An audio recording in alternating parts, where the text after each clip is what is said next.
Shalom ibu-ibu wanita Deborah, bagaimana kabarnya? Kita ketemu di hari Rabu ini, kita ibadah online wanita Deborah. Ibu-ibu siap untuk menerima firman Tuhan? Kita akan makan bersama firman Tuhan ya, supaya jiwa kita, batin kita, hati kita itu selalu sehat ya, karena firman Tuhan. Mari kita berdoa. Tuhan Yesus yang baik, terima kasih untuk kasih sayang Tuhan yang kami rasakan hari demi hari. Sampai hari ini kami sungguh merasakan kebaikan dan kasih sayang Tuhan buat kami, buat keluarga kami, buat orang-orang yang kami kasihi. Kami bersyukur Tuhan, dan kami tahu semua itu berasal dari Engkau. Dan saat ini kami rindu belajar firman Tuhan. Tolong kami di sela-sela kesibukan kami bisa fokus untuk mendapatkan sebanyak-banyaknya firman Tuhan. Dan itulah yang menumbuhkan iman, pengharapan, dan kasih kami kepada Tuhan. Terima kasih Bapa, kami bersyukur di dalam nama Yesus kami berdoa. Amin. Ibu-ibu punya pengalaman waktu dulu mungkin anak masih kecil, atau saat ini ketika mengalami kecelakaan, kita biasa suka mendengar ya, pertolongan pertama pada kecelakaan. Dan saat ini kita belajar tentang pertolongan pertama pada kesesakan.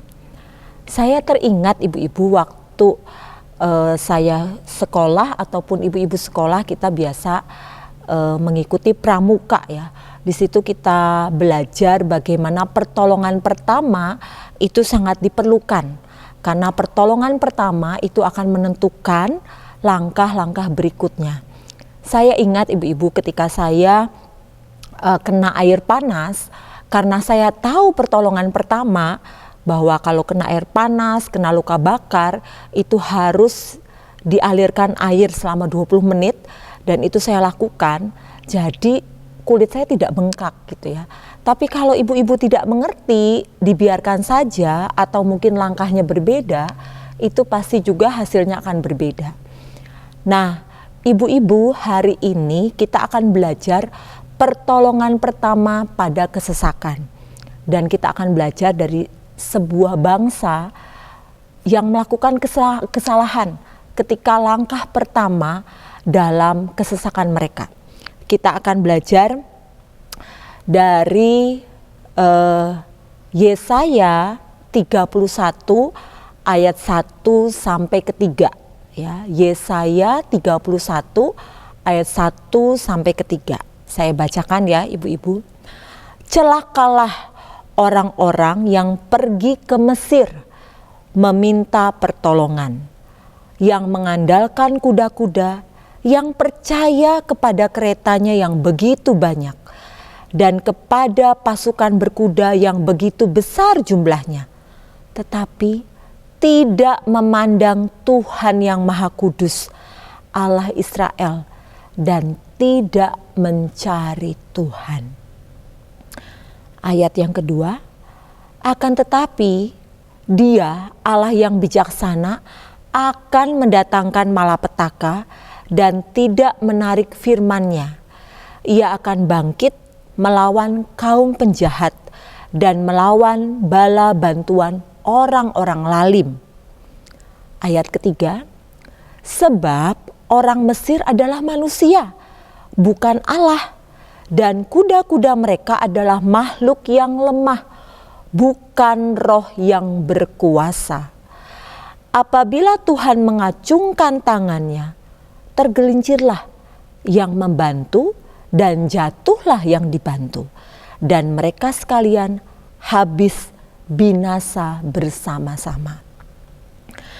Pada saat bangsa Yehuda mengalami kesesakan, diserang oleh bangsa Asyur, itu bangsa yang terkenal dengan kekejaman dan suka berperang. Jadi bangsa Asyur itu mengepung Yehuda, mengepung Yerusalem. Nah, bangsa Yehuda itu panik ya Bapak Ibu, mungkin sama seperti kita ibu-ibu panik. Lalu langkah pertama yang mereka lakukan itu bukan memandang Tuhan, bukan mencari Tuhan, tetapi pergi ke Mesir, melakukan persepakatan dengan bangsa Mesir. Pada saat itu memang bangsa Mesir itu bisa dikatakan seperti bangsa adidaya saat ini ya. Punya kereta yang banyak, punya kuda-kuda yang luar biasa, punya pasukan yang canggih, terampil gitu, dan bangsa yang besar pada saat itu. Bangsa Yehuda yang kecil meminta pertolongan bangsa Mesir untuk menghadapi Asyur. Dan itulah yang dipandang Tuhan jahat. Ya, seharusnya bangsa Yehuda, pertolongan pertama pada saat diserang bangsa Asyur adalah mencari Tuhan, memandang Tuhan. Tapi itu tidak dilakukan oleh bangsa Yehuda. Nah, kalau ibu-ibu belajar ya, celakalah orang yang datang ke Mesir, pergi ke Mesir. Celakalah itu bukan berarti mengalami kecelakaan, tapi dalam bahasa aslinya celakalah itu adalah menderita.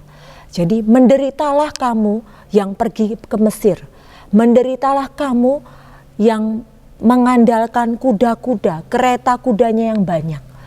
Nah, ibu-ibu, mungkin Mesir kita berbeda ya, tidak seperti bangsa Yehuda, tapi pergi ke Mesir mengandalkan kereta kuda, percaya pada keretanya, percaya kepada pasukan yang banyak, itu bisa diartikan segala sesuatu yang fana yang kadang-kadang kita andalkan. Mungkin kepintaran, mungkin kesehatan, mungkin kekayaan, reputasi, relasi kita yang banyak, teman kita yang banyak, fasilitas, kecantikan, kedudukan dan jabatan. Semua yang fana. Dan itu yang kita andalkan. Dan kata firman Tuhan apa? Menderitalah kalau kita mengandalkan semua itu. Nah, dalam bahasa aslinya mengandalkan apa, ibu-ibu? Mengandalkan itu dalam bahasa aslinya itu berarti yakin, merasa aman, merasa tentram dengan kedudukan, merasa hidup tenang dengan kekayaan, merasa yakin, berharap pada hal-hal yang fana. Dan itu bagi Tuhan adalah sebuah kejahatan. Karena Allah kita adalah Allah yang cemburu. Dia ingin segala sesuatu ketika kita menghadapi kesesakan, dialah yang pertama dan yang utama. Saya ingat firman Tuhan ya Bu Neti pada tanggal 4 Januari, Yesus lebih dulu, yang lain nanti. Dan itu harus jadi gaya hidup kita, wanita Deborah. Pertolongan pertama pada kesesakan bukan yang fana, tapi Allah sendiri. Pribadi yang rohnya luar biasa, pribadi yang punya semesta ini, pribadi yang punya kekuasaan yang tidak terbatas. Apa yang harus kita lakukan? Selain itu, kita belajar dari Yesaya 30 ayat 15.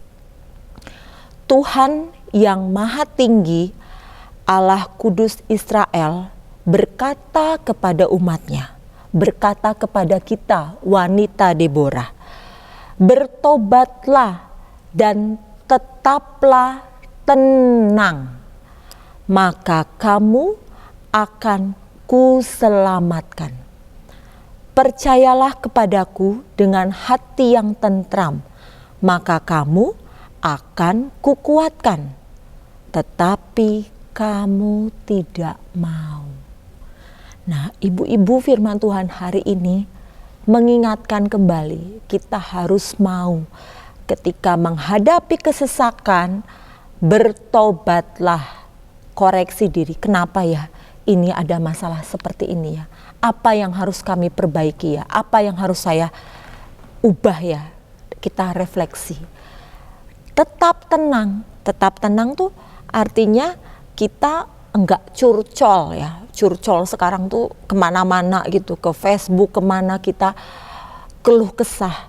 Dan no gibah. Tidak ada gibah ya. Kalau mau sharing, carilah orang-orang yang dewasa rohaninya, bukan untuk melampiaskan, tapi benar-benar untuk mendapat masukan yang penting dan penuh hikmat. Nah, yang ketiga, percaya dengan hati tentram. Percaya dengan hati tentram berarti percaya dengan hati yang tenang, tidak gerusah-gerusuh. Jadi kalau kita percaya dengan gerusah-gerusuh itu biasanya doanya tuh kayak memaksa Tuhan begitu ya. Padahal Tuhan itu sudah punya solusi, sudah punya cara, sudah punya waktu yang tepat. Mungkin berbeda dengan pandangan kita. Nah, ibu-ibu, saya ingin firman Tuhan saat ini ibu-ibu bisa mendaftarkan sendiri, bisa membuat ayatnya Yesaya 31 itu dengan versi ibu-ibu sendiri. Celakalah lili yang pergi kemana gitu ya, yang pergi ke tempat yang mungkin tambah pinter, tapi itu diandalkan oleh lili. Nah, itu kekejian bagi Tuhan, dan ibu-ibu bisa bikin versinya sendiri, bisa bikin cara ibu-ibu sendiri, apa yang selama ini ibu-ibu andalkan, yang kadang-kadang itu menggeser Tuhan. Dan ingatlah, ketika kita mengandalkan itu, kita akan menderita. Tapi ketika kita dalam kesesakan, bertobatlah, koreksi diri, jangan menyalahkan orang, jangan mencari kambing hitam, tapi cari diri sendiri, ke dalam diri sendiri, apa yang kurang, apa yang Tuhan mau saya lakukan, pesan apa yang Tuhan ingin saya tangkap gitu ya. Yang kedua, tetap tenang, tidak curcol, tidak gibah gitu ya. Yang ketiga, percayalah dengan hati tenang. Pertolongan pertama pada kesesakan adalah bertobat, tinggal tenang dan percaya. Karena Allah kita ketika mengizinkan kita ada dalam kesesakan, itu satu paket dengan solusinya, satu paket dengan jalan keluarnya. Ya, dengan jalan keluar yang pas, dengan tepat, akurat, dengan waktu yang tidak pernah terlambat dan juga tidak pernah terlalu cepat. Karena Allah kita, Allah yang berdaulat penuh dalam hidup kita. Amin ibu-ibu. Kita kuatkan iman kita, percaya dalam kesesakan. Pertolongan pertama adalah Allah kita yang hebat dan berkuasa. Mari kita berdoa. Kami bersyukur Tuhan untuk firman Tuhan melalui Nabi Yesaya. Kami diingatkan kembali bahwa ketika kami dalam kesesakan, dalam pergumulan, mungkin secara manusia kami panik, kami khawatir, kami takut. Tapi Nabi Yesaya mengingatkan kami bahwa ketika kami dalam kesesakan, biarlah kami boleh memandang Tuhan, boleh mencari Tuhan lebih dulu. Baru yang lainnya pasti Tuhan akan bukakan jalan keluar. Tolong kami Tuhan, ibu-ibu yang hamba-Mu tidak tahu apa yang terjadi dalam keluarga, tentang anak, tentang suami, tentang pekerjaan, tentang apapun pergumulan. Tapi biarlah firman Tuhan hari ini mengingatkan, menguatkan iman kami bahwa ketika kami dalam kesesakan, pertolongan pertama datangnya selalu dari Tuhan. Kami bersyukur Tuhan, dan biarlah iman, pengharapan dan kasih kami semakin bertambah-tambah kepada Tuhan. Berkati semua ibu-ibu yang mendengarkan ini dimanapun mereka berada. Kiranya berkat dari Allah itu turun kepada mereka semua. Di dalam nama Yesus kami berdoa dan mengucap syukur.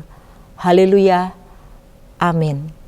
Tuhan memberkati wanita Deborah dimanapun berada.